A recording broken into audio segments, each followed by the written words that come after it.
Pinaka-latest nga update dira sa Pungsod, Qatar?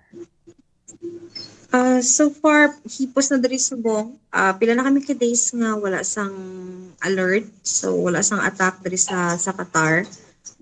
Last alert sa phone namon was around 19.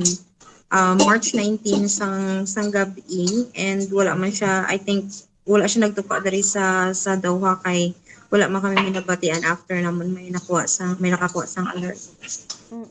So kung ilaragway mo, Ma'am Kim, ang Pungsod, Qatar daw matawhay na siya, daw balik normal na siya.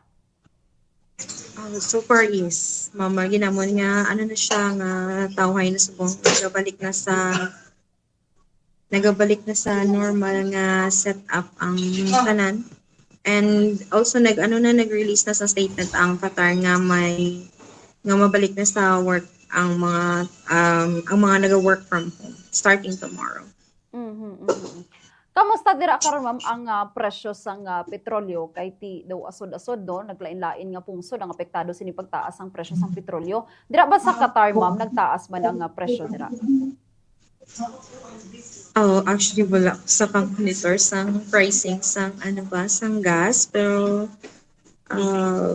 wala gyud kay sa driver abi lamon siya. So far wala ko sang update kung nag-increase ang price diri. Kaya I think we're actually still good pa naman sa stock. Not really totally aware.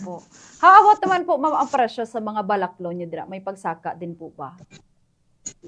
Sa prices sa mga baraklon, may actually nagina-control sang government. Though may mapansin ka nga gamay nga changes, like a bit increase, pero hindi man siya totally dako nga difference. Isa sa, like, for example, like before sa Pilipinas, kung mag-change ang price, like drastic, it's siya dako nga difference. Unlike today, it's actually just like small lang siya, small changes, like 1 real, ang na siya madugang. Opo. May update ka ba, Ma'am, sa mga OFW man dira sa Filipino community dira sa Pungsod, Qatar nga gusto bala magpauli diri sa Pungsod, Pilipinas? Well, sa pagkabalo ko nga wala sang update. Actually, may ara sa mga famous nga mga vloggers diri sa Qatar nga naga-post asking everyone kung ano ba plano niyo mapuli kamo, and based sa mga comments, even me magpa-comment pa ko nga actually no. Kay so far we're actually being protected sa Qatar government. We're actually good, and or actually though normal pagyapon siya, though may mga attacks from time to time, but we felt that security being here sa Qatar. May nga balita, Ma'am, no, kay ti isang nagligad sang naistorya kanamon daw sunod-sunod ang missiles nga ginapadala sang Iran dira sa inyo nga pungsod. Isubong, Ma'am, okay na kagati balik na sa normal, Ma'am. Maayo nga balita kag last na lang, Ma'am. Mensahe po sa tanan nga mga OFWs nga yara sa Middle East nga apektado sini nga nasambit nga kinagamo, Ma'am.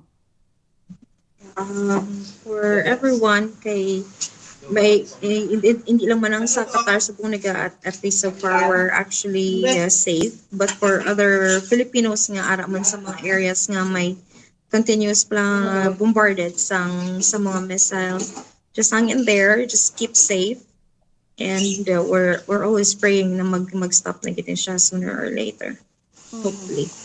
Mensahe mo po, Ma'am, sa pamilya mo nga yari diri sa Pungsod, Pilipinas.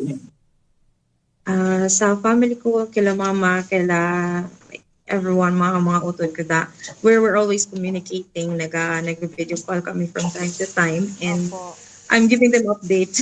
Actually, kung may anxiety because so gina-update ko gid sila, and so far I'm already good and I'll be safe always.